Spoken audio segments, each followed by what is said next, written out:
Greetings, everyone. You've just entered Anime Dreams. Welcome to the channel. Today's fanfiction exploration is titled, What If Naruko Was Guided by the Foxes of Destiny? Disclaimer. The content presented on this channel is intended solely for entertainment and discussion purposes. I do not claim ownership of any anime footage featured in this video. All rights and credits belong to their original creators and respective copyright holders. Let's begin.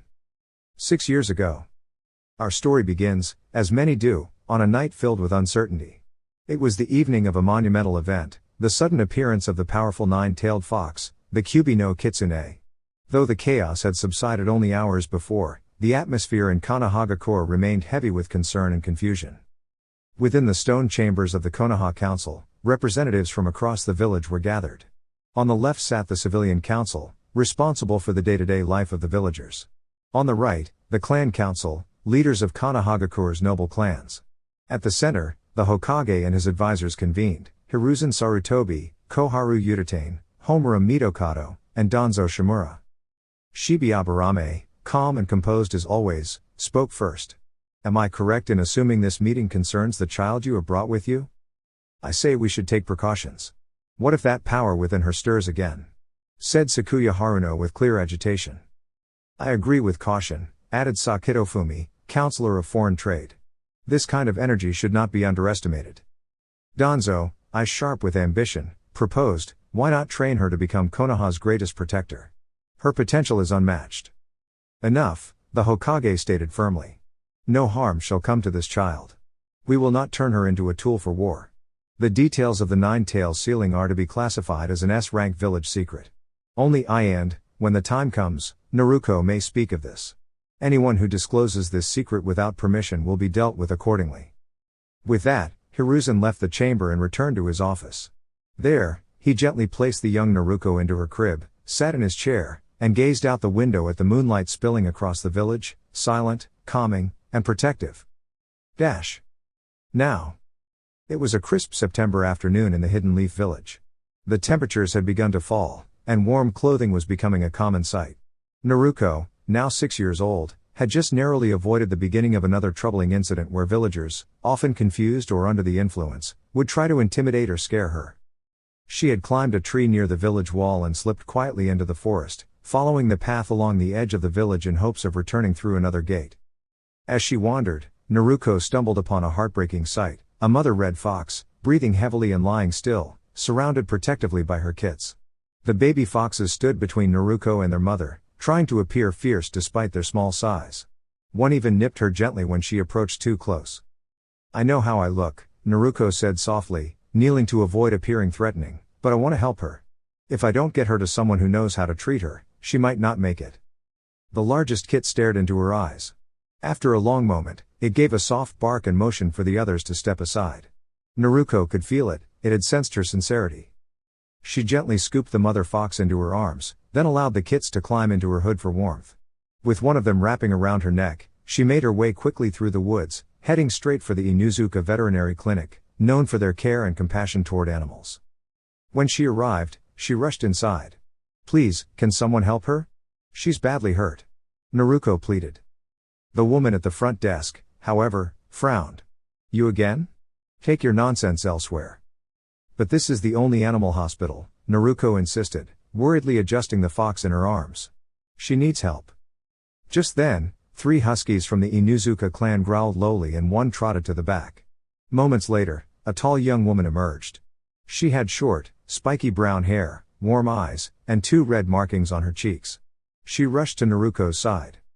What happened? Asked Hana Inuzuka, gently examining the injured fox. I think some poachers hurt her, Naruko said, gesturing to the kits now curled around her. I tried to help. But when I got here, that lady said I wasn't welcome.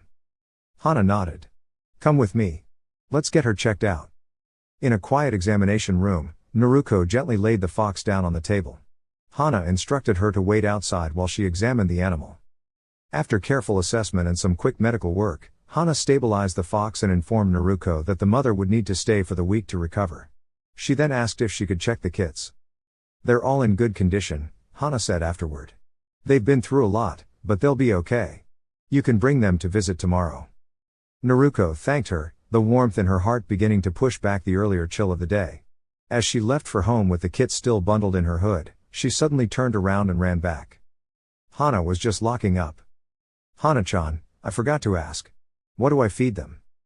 Hana smiled, understanding instantly. "They're still really young, so they'll need a special formula. Come with me, we have some at home." She led Naruko to the Inuzuka clan compound and inside the main house. "Mom.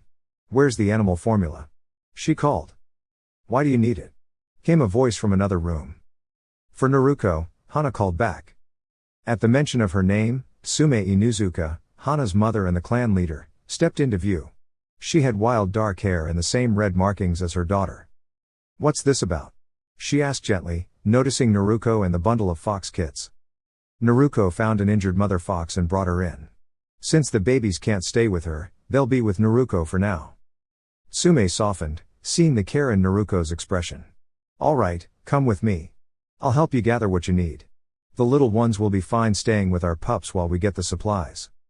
Naruko nodded, thankful, and followed her into the warmth of the Inuzuka home. As they were reviewing the formula, Sume accidentally caught sight of something beneath Naruko's shirt. A thoughtful frown formed on her face as she reflected on the unfairness and misunderstanding that the villagers had shown toward the kind girl standing before her. "Is something troubling you, Inuzuka-sama?" Naruko asked gently. "Would you consider staying for dinner with us?" Sume offered warmly. "Thank you very much for the invitation, but I wouldn't want to inconvenience you or your family," Naruko replied, her voice carrying a hint of hesitation. "You're not an inconvenience at all. It's my way of showing appreciation for being such a good friend to my son," Sume said with a kind smile. "I guess I don't have much choice then, do I?" Naruko said, trying to hide her smile. "Nope," Sume grinned. Later that evening. Dinner was full of cheerful conversation, delicious food, and joyful storytelling. Naruko was praised more than she ever remembered being in one sitting. "Whoa, Naruko. You carried all of them by yourself to Nate-chan's clinic? That's amazing. Were they heavy? And did it take a long time? You even smell a little like foxes now, but that's probably because you spent so much time with them today," Kiba chatted excitedly between bites, occasionally dropping small treats to his companion Akamaru. Watching him care for Akamaru so affectionately, Naruko quietly considered how nice it might be to have her own companions, foxes she could look after and share moments with, just like this. When dinner came to an end, it was time for Naruko to head home. "Sorry, Naruko," Kiba said sheepishly, "Mom says I'm still grounded after that last prank we pulled, so no sleepovers tonight." Naruko laughed softly. "It's alright, really. And honestly, that prank was totally worth it. Did you see the look on that guy's face? It was priceless." She gave a friendly wave and exited through the Inuzuka compound gates, beginning the walk back toward her neighborhood. As she drew closer to her part of town, one of the quieter, often overlooked areas, Naruko began to notice some unusual tension in the air. Something didn't feel right. As she turned a corner, she accidentally bumped into a man. The man glanced down, and upon recognizing Naruko, suddenly put on an expression of exaggerated alarm. "Help! Someone help! The girl just attacked me," he shouted, falsely accusing her. His shout stirred unrest nearby, and soon a few people began acting irrationally, swept up by the confusion. Some tried to confront Naruko, clearly misunderstanding the situation. One of them, noticing Naruko trying to shield the small fox kits she had been caring for, pointed and exclaimed, "She's protecting them. That proves it." And with that, he redirected his attention to the animals. Naruko moved quickly, placing herself between the kits and anyone who tried to come too close. One small fox yipped softly, and another nudged against her leg as if to say, "Thank you." A soft glow began to surround her as her inner strength reacted instinctively to the situation. When a thrown object grazed one of the kit's ears, Naruko's gentle expression turned serious. A protective aura shimmered around her, forming into a soft, fox-shaped outline with long ears. Her usual composure was replaced by determination. "Who threw that?" she asked firmly. The crowd went quiet. One of the people, realizing they had gone too far, pointed to the one responsible. Naruko stepped forward, her expression focused, not angry, but resolute. Just then, the Hokage and several Anbu arrived, quickly assessing the scene and surrounding the area. "Kenzo," the Hokage said calmly, "please begin the containment protocol. Everyone else, detain the individuals involved. They'll need to explain their actions." One Anbu stepped forward and began forming hand signs. But before anything could continue, the aura around Naruko gently faded, and she suddenly wobbled on her feet. She collapsed, exhausted, and one of the fox kits quickly nuzzled up to her as the Hokage stepped in to ensure she was safely cared for. Who threw that? The question rang through the air as the crowd shifted uncomfortably. At that moment, one of the bystanders was quietly pointed out by others, stepping back as if realizing they'd made a mistake. Naruko, upon spotting the person, stepped forward. The mystical aura surrounding her flickered, and her presence momentarily intensified. But instead of causing harm, the energy radiated as a protective barrier, pushing the individual back gently with a warm gust of wind. The crowd, seeing the mysterious light, scattered in confusion. Moments later, the Hokage arrived with several squads of Anbu shinobi, who quickly surrounded both Naruko and the remaining individuals from the crowd. Kenzo, you know what to do. Everyone else, bring these people in for questioning. Ibiki has clearance to interview them thoroughly, respectfully and within proper conduct, the Hokage instructed. One of the Anbu nodded and began forming hand seals. Before he could finish, Naruko's radiant cloak of energy suddenly vanished, and she gently collapsed, unconscious. Now. Naruko awoke in what felt like a surreal dream. She found herself lying in a softly glowing pool of water inside what looked like a large, calm underground passageway. Despite being surrounded by water, she felt perfectly dry and at ease. Sitting up, she gazed around at the softly lit environment. Brass and golden pipes crisscrossed above her, and two shimmering pipelines, one a vibrant orange-red and the other a luminous blue, ran ahead into the deeper part of the passage. Drawn by curiosity, Naruko followed them until she reached a spacious chamber with large, ornate gates adorned with a glowing symbol where a lock might normally be. Suddenly, a deep and mighty voice echoed from beyond the gates. So, my guest finally decides to visit. Guest? What are you talking about? And where am I? Naruko called out, her voice echoing gently through the space. The chamber was quiet for a moment, until the air trembled with a deep growl. You, young one, are my host, thanks to your beloved fourth Hokage. Just when I had begun to enjoy my freedom, he arrived and sealed me inside you. And this place is your inner world, your mind, to be precise. Surprising you don't recognize it. Naruko blinked, slowly piecing things together. So, all those times the villagers called me something strange, does that mean I'm connected to you? Does this mean I've become the Nine Tails? With a dramatic flare of light, the great fox revealed itself behind the gate, casting a glowing crimson hue around the room. Don't flatter yourself. You're no creature of legend. You are simply the one chosen to hold me, until I am free once more. Suddenly, a third voice joined the conversation. Not so fast, Kurama. Naruko turned around to see a figure approaching from the shadows. The newcomer had ashen gray skin, snow-white hair that flowed like a river, and crimson horns. He wore a traditional black and gold robe, carrying a short ceremonial blade at his side. The great fox visibly hesitated, backing deeper into the gate's shadows. You. What are you doing here? The fox growled, clearly unsettled. Haven't you interfered enough already? Why do you care what happens now? Naruko looked between them in confusion. Wait, who are you? Are you here to help me? The mysterious figure smiled kindly. No need to worry, child. I'm not here for you. I'm here to correct a mistake. When the seal holding Kurama was strained, it began to malfunction. The energy it was meant to safely pass into you started overwhelming your system. That's why you've been feeling strange. Your body was receiving too much chakra all at once. Naruko tilted her head in curiosity, resting a finger on her chin in an innocent pose. So, I'm okay now? You're fixing the seal? He nodded. Exactly. You were meant to receive just a small amount of chakra gradually. But the imbalance nearly disrupted everything. I'm going to restore balance, by carefully removing Kurama from this equation. The fox, Kurama, looked stunned. Wait, you're taking me away? You can't. That's not fair. The mysterious guardian calmly approached the gate and, with a graceful motion, extended his hand. In an instant, Kurama transformed into a glowing orb of red energy, gently captured in the guardian's palm. Your time here has ended. I will bring you before those who will decide what happens next. He turned toward Naruko and smiled once again. As for you, brave one, your path is still unfolding. And though Kurama will no longer be your companion, you will not walk alone. From within his robe, the guardian pulled out two shimmering orbs, one radiant red, the other a warm golden yellow. He held them up, and from their light, two figures began to form. As the light faded, Naruko saw a man and a woman standing beside her. She recognized the man as the fourth Hokage from the monument in the village. The woman stood beside him, glowing with quiet strength and compassion.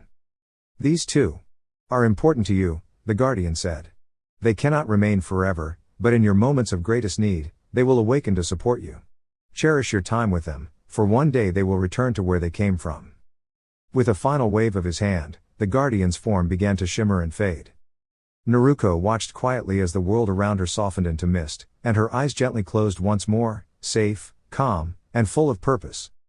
While completely unaware of the unusual events occurring, the third Hokage, Hiruzen Sarutobi, sat patiently at Naruko's bedside, waiting for her to awaken. Suddenly, a radiant burst of light enveloped the room, forcing him to shield his eyes. The dazzling illumination vanished just as quickly as it appeared, accompanied by the sound of faint chains dissipating into nothingness. Startled but composed, Hiruzen quickly moved toward the bed, assessing Naruko's condition.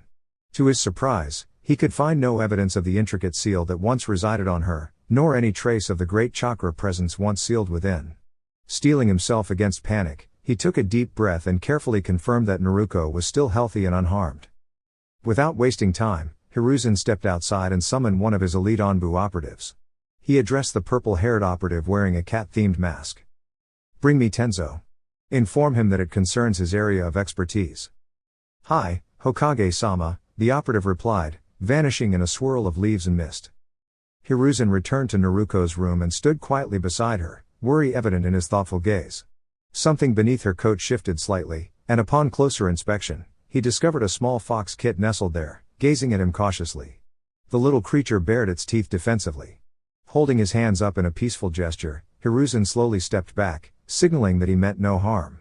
The fox relaxed its posture, its instincts reassured. Roughly an hour later, the calm and composed Tenzo arrived before the Hokage. "You summoned me, Hokage-sama?" "Yes. I need confirmation regarding an unusual matter, one that only a handful of people like you might be able to verify.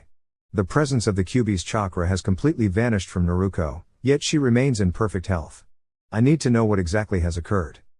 Hiruzen calmly explained the strange events of the night. Listening intently, Tenzo nodded before stepping forward. He placed his palm gently over Naruko's chest, preparing to perform a diagnostic technique.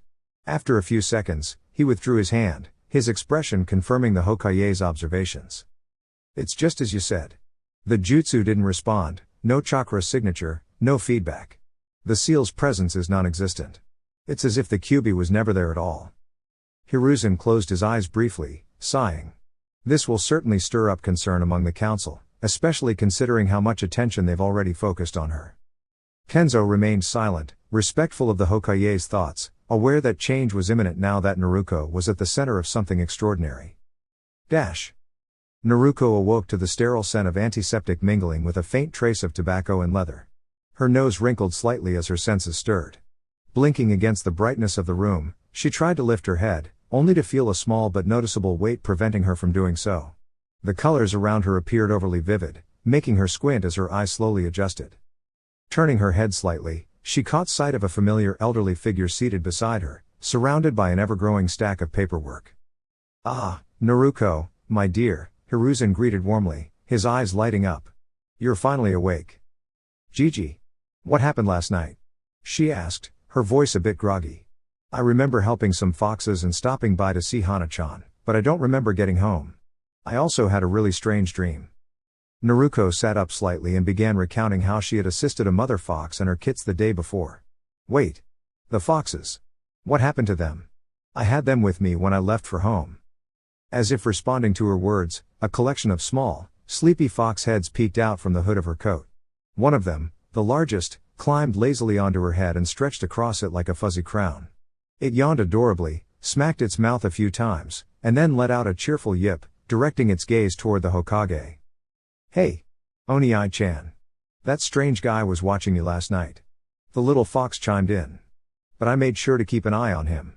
He seemed suspicious, and I didn't want anything weird happening to you." Naruko's eyes widened in confusion. Who said that?" The Hokage, puzzled, looked around. "Said what, Naruko-chan? It's just you and me in here." The fox puffed up proudly.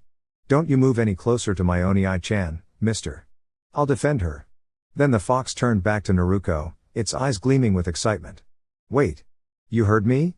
Like, actually heard me? That's so amazing. Quick, can you understand what I'm saying now? Now confronted by an energetic talking fox perched on her head, Naruko did the only reasonable thing her surprised mind could think of.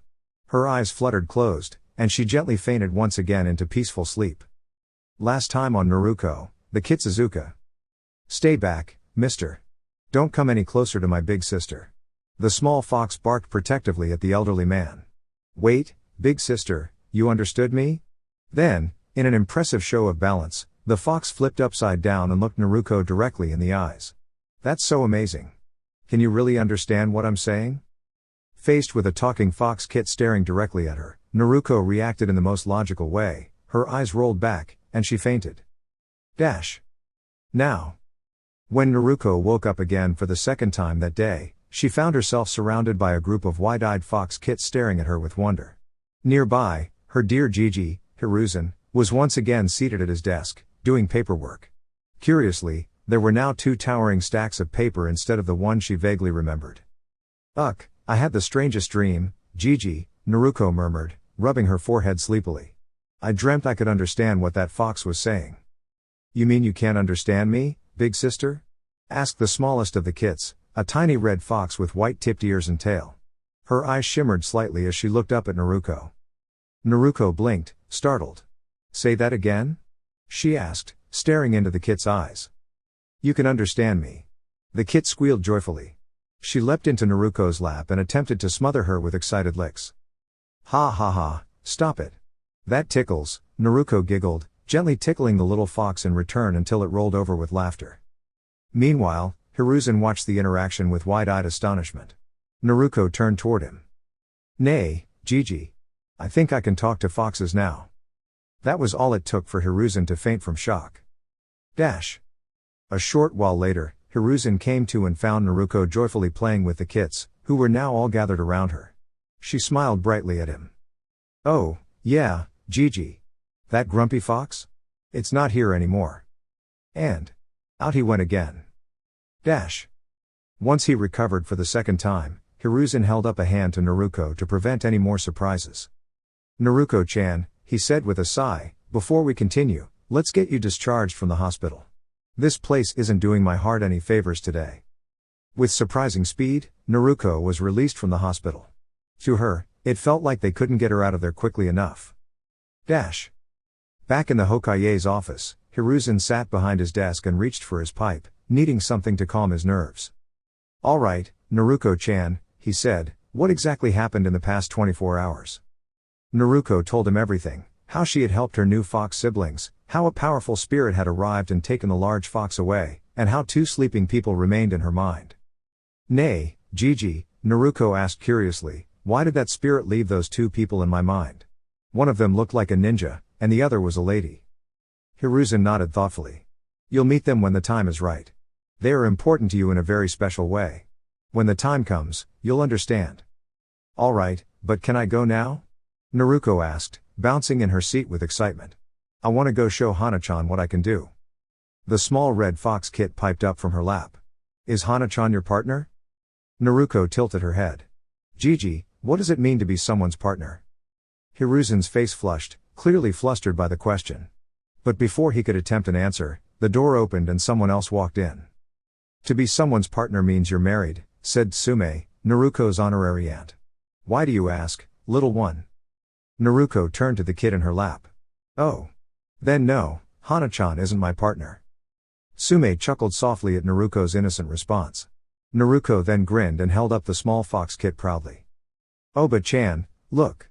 I can talk to foxes now. She even asked me if Hana-chan was my partner. Tsume's laughter faded as she exchanged a concerned look with Hiruzen. She knows? Tsume asked seriously. Yes, Hiruzen nodded. Though the reason why is still unclear. The fox is gone, and there have been some unexpected changes. But Naruko remains herself. Tsume raised an eyebrow. With what happened last night, and with this new trait showing, I now have every reason to legally claim her into the Inuzuka clan. We are the only ones capable of this kind of connection with canines. Thanks to the, let's say, unfair treatment she received in the past, I finally have the grounds to ensure she's looked after properly. You can't stop me now. Hiruzen sighed and motioned for her to sit. If you are truly going to raise her as one of your own, then you deserve to know everything. He proceeded to explain everything Naruko had shared, about the spirit's appearance and the mysterious individuals who remained sleeping inside her mind. Meanwhile, Naruko and her fox siblings left the office, making their way through the village. As they walked, many villagers gave her uneasy glances or quickly crossed to the other side of the street. A few even glared as though they expected trouble. 2 of her larger siblings growled softly, and the villagers scattered at once. Eventually, after a long walk, Naruko arrived at the veterinary clinic. The moment she stepped inside, she was greeted, quite enthusiastically, by a trio of huskies who tackled her in a flurry of wagging tails and happy barks. Her fox siblings joined in the fun. Naruko's giggles filled the room until a sharp whistle pierced the air. The huskies immediately stepped back as Hana emerged from the back room. Naruko. This is a veterinary clinic, not a playground, she said sternly, tapping her foot. Naruko smiled sheepishly. Yeah, I know. But guess what? I can talk to them now. I'm just like you and Kiba and Oba-chan. Look. She gathered the fox kits into her arms. Wait. Did you just say you can talk to them? Hana blinked in surprise. Yep. And I'm gonna become the first Hokage with a fox companion team, she declared confidently. Hana chuckled. That's a bold dream. But do you even know how to use chakra? Can your fox siblings use it like our ninkin? Naruko tilted her head. You mean they can too? That's so cool. Just wait, my siblings will be just as skilled. Let's see about that.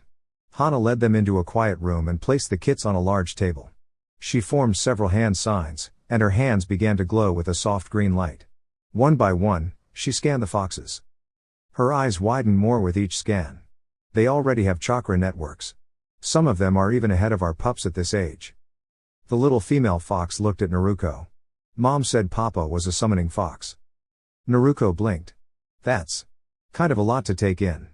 But hey, that just means you're even more amazing. Hana gave her a look, signaling she needed to keep her voice down. I've got to get back to work, Hana said with a smile. But if you're serious about working with them, you'd better start learning how to train them properly. Later that day, Naruko took her siblings to her favorite thinking spot, on top of the Hokage monument, sitting on the 4th Hokage's head. There, they dreamed up harmless pranks and laughed together as the sun began to set. On her way home, Naruko decided to stop by the Inuzuka compound to share her day with Hana. As she approached, Sume stepped out to meet her.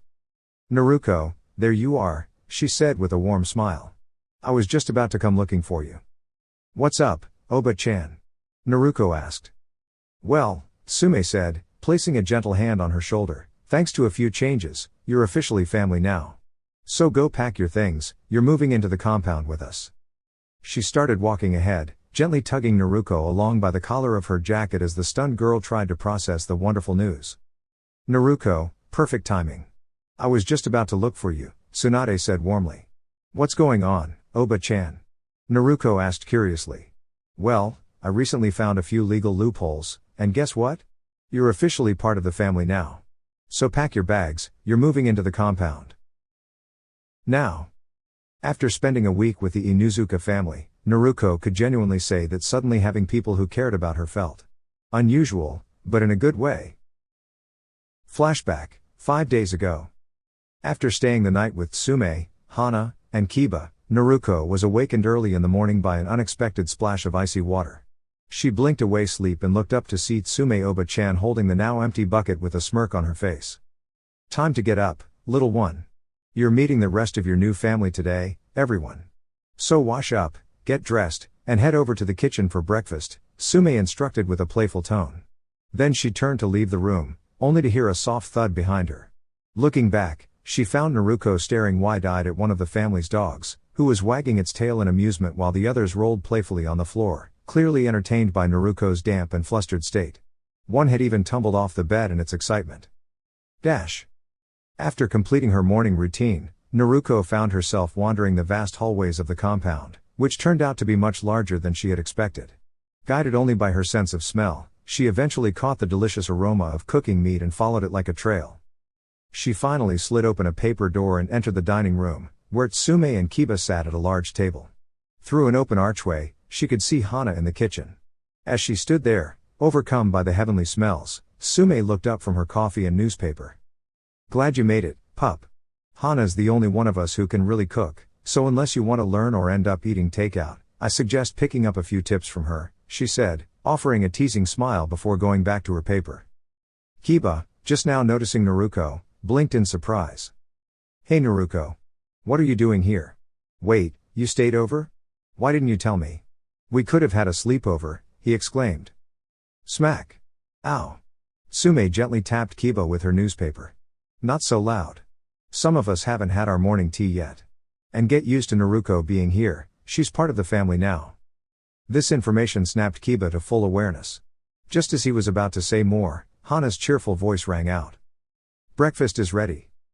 From somewhere nearby, a soft rumble of excitement could be heard, growing louder until 4 large dogs and 1 energetic puppy burst into the room through a special doggy door and lined up neatly beside their food bowls. Naruko, entranced by the cheerful chaos, watched as Hana placed beautifully prepared dishes, steamed rice with perfectly cooked steak slices, in front of everyone. "Aren't you going to join us, Naruko?" Hana asked kindly, gesturing to the open seat next to her. Naruko, deeply moved by the sense of belonging and family, nearly cried. She quickly hurried over and sat down, grateful to share a meal as part of a loving group. After breakfast, Tsume guided Naruko around the compound to meet other clan members.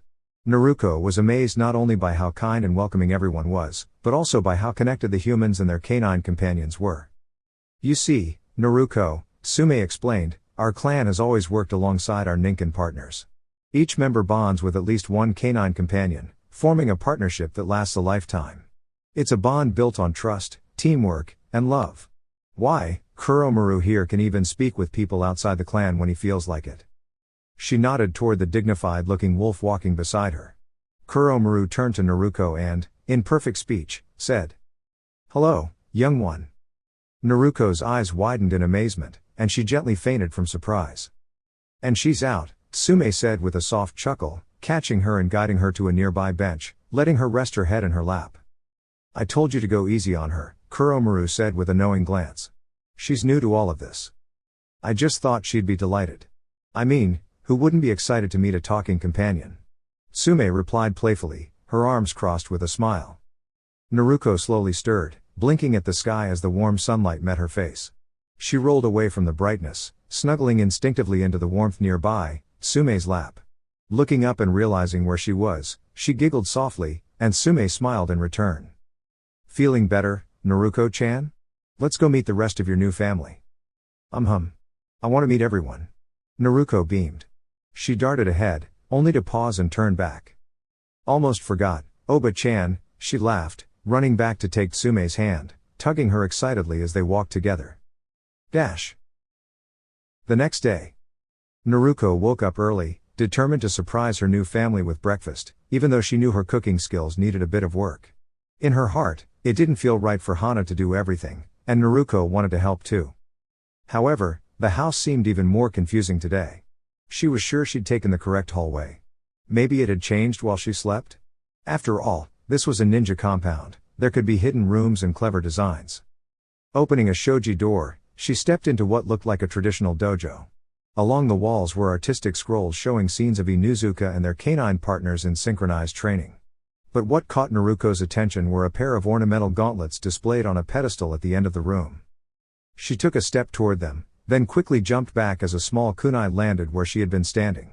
The door behind her slid shut with a soft click, and a gong sounded, echoing throughout the space.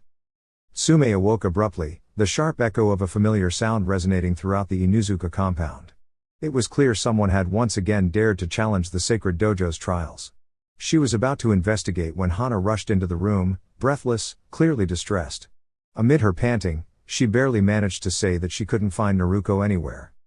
Concerned, Tsume dashed through the corridors of their home, her mind racing with possibilities. As she reached the observation platform above the dojo, her fears were confirmed.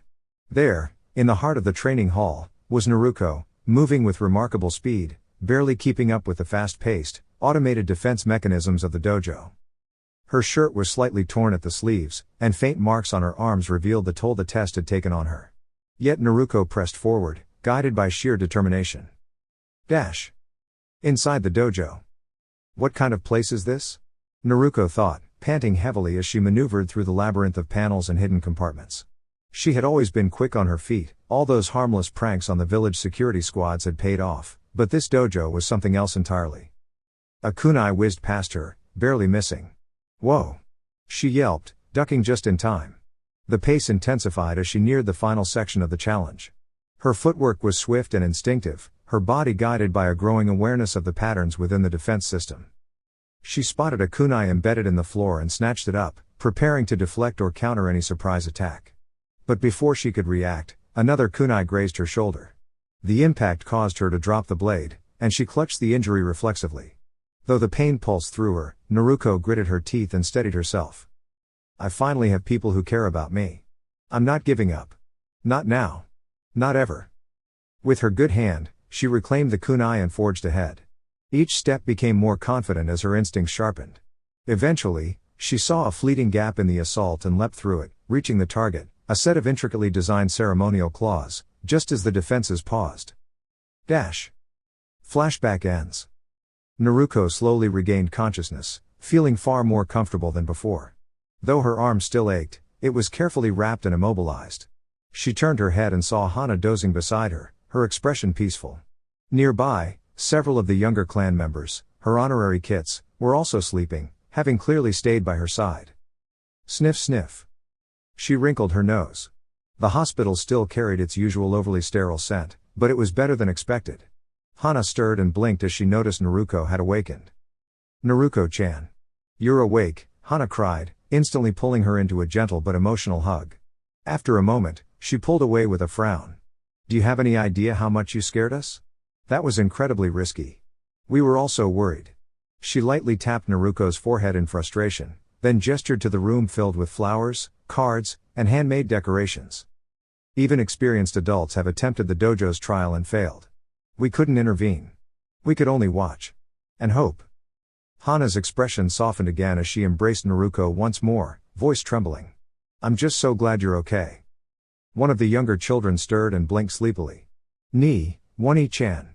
Are you sure she's not your special someone? The other kids giggled, covering their mouths as Naruko's cheeks turned faintly red. Hana chuckled despite herself, then stood up and brushed herself off. Mother said to inform her the moment you woke up. You've accomplished something our clan holds in the highest regard, something many have attempted, but few have succeeded in. But I'll let her tell you herself, Naruko-chan. She gave Naruko one last hug before leaving the room to deliver the good news. That's it for now. If you enjoyed the content, don't forget to like, share, and subscribe to Anime Dreams for more high-quality anime insights and content. Thanks for watching. This is Anime Dreams, signing off.